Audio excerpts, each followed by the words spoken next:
मुलगी शीतल हिला मी विनंती करतो की तिने तिच्या मम्मीविषयी शब्द बोलावे.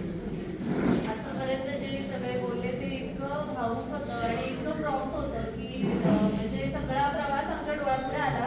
एवढ्या वर्षाने आम्ही जे सगळं आठवतंय आणि छोटंसं लिहिलं आहे कारण त्या मोमेंटला काही विसरून नको जायला म्हणून वाचून दाखवते. तर आई रिटायर होतीये, आज आई रिटायर होतीये. हा लाईफ टाईम इव्हेंट आहे आमच्यासाठी. ह्या दिवशी माझ्या खूप मिस केली. आम्हाला आई कधी पण म्हणजे 24/7 दिसणार आहे. आम्हाला आठवण आली की आम्ही आईला जाऊन भेटू शकतो असा आता दिवस चालू झालेत आमचे. आणि दुसऱ्या बाजूने थोडंसं वाटतंय की आता तिला हे सगळं रिटायरमेंट आता जे रुटीन होतं त्या रुटीनचं आता चेंज होणार आहे तिचं सगळं रुटीन. तर ते असं वाटतं की ती लवकरात लवकर त्या नवीन रुटीनला सेट व्हावी आणि तिने परत हे पुढचं जे लाईफ आहे ते एन्जॉय करावं. आता पुढची जी इव्हिंग आहे ती मस्त एन्जॉय करावी आणि ॲडजस्ट व्हावी या ट्रान्सफॉर्मेशनला.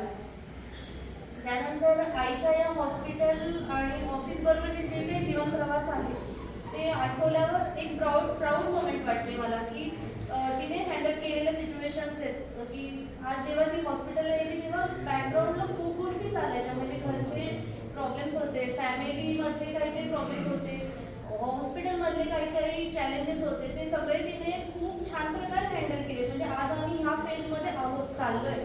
ऑफिसमधले काय इश्यूज असतात, घरचे कसे इश्यूज असतात, ते त्या फ्रंटला तिने ज्या प्रकारे एकटीने सांभाळलंय ते क्रेडिटेबल आहे आणि ते आम्ही शिकण्यासारखं आहे. आणि नेहमी आमच्यासाठी मोठी शिदोरी राहील तिच्या शिकवणीची आणि आम्ही फॉलो करू तिचे जे काही गोष्टी तिने ज्या आम्हाला दिल्या ह्या मोठी पुंजी आमच्यासाठी ती आम्ही नेहमी फॉलो करू. आणि की ह्याचा आम्हाला फायदा होईल आणि आमच्या मुलांना सुद्धा आम्हाला हे शिकवण देत आहे की आजी आम्हाला आजीने हे आम्ही फॉरवर्ड करू शकतो आमच्या मुलांना पण.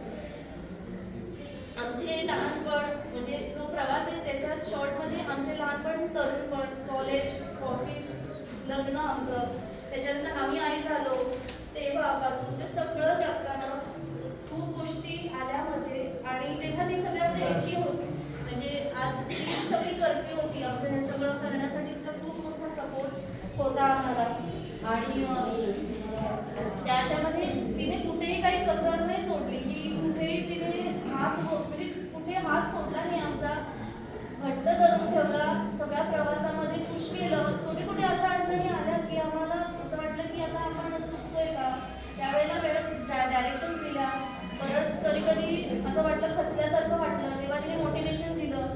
त्या प्रत्येक मोमेंट खूप आत्ता आठवल्यावर वाटतं की अरे तेव्हा जर का आईने आपल्याला मोटिवेट केलं नसतं तर आपण वेगळ्या उंचीवर असलो किंवा वेगळ्या शिकलो. तर आता आम्ही जी उंची गाठली ती सगळं क्रेडिट आईला आहे. दोघींचंही म्हणजे आम्ही नाही सांगू शकत की काय काय गोष्टी फेजेस मधनं काय म्हणजे मला हे आठवावं पण नाही वाटत ह्या पुढच्या फेजमध्ये. सगळी फेज छान आठवणीने भरून जाऊ दे. आता आईची येणारा सगळा प्रवास सगळा छान आठवणीने भरावा असं मला वाटतं.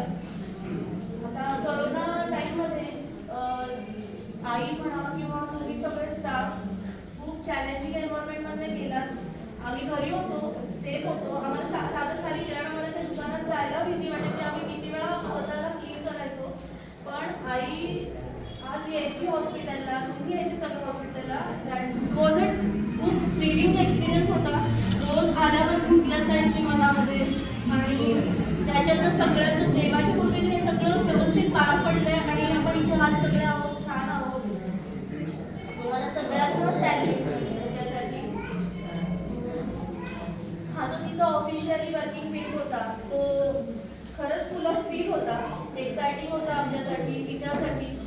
तसाच तो तिचा पुढचा काळ पण निवांत, आरामदायी आणि जॉयफुल, आनंदी असा जावा असं आम्हाला आमची प्रार्थना आहे देवाकडे. आणि ताई जशी म्हणली की तिच्या बकेट लिस्टमध्ये आता बऱ्याच गोष्टी आहेत आणि मला असं वाटतं की त्याच्यामध्ये अजून ॲड ऑन व्हाव्यात की तिने शांतपणे विचार करून त्यामध्ये अजून गोष्टी छान छान भराव्यात आणि त्या तिने पूर्ण करण्यासाठी पूर्ण तिचा वेळ द्यावा असं मला वाटतं. आणि अजून फिरावं मस्तपैकी. तिच्या काही लोकर कामाच्या काही आहेत मला असं वाटतं बरं पर्सनली की तिने त्या परत तिच्या सुरू करावं त्या गोष्टी आवडीच्या करायला. आणि तिच्या पुढच्या सगळ्या आफ्टर रिटायरमेंट लाईफसाठी खूप शुभेच्छा. आणि तुम्हा सगळ्यांची साथ तिला आतापर्यंत लाभली आणि अशीच नंतर पण लाभो की तुम्ही तिच्या कनेक्टमध्ये राहा सगळ्यांनी मस्त. तुमचं पण आणि आम्ही आहोत सगळे सोबतीला तुमच्या.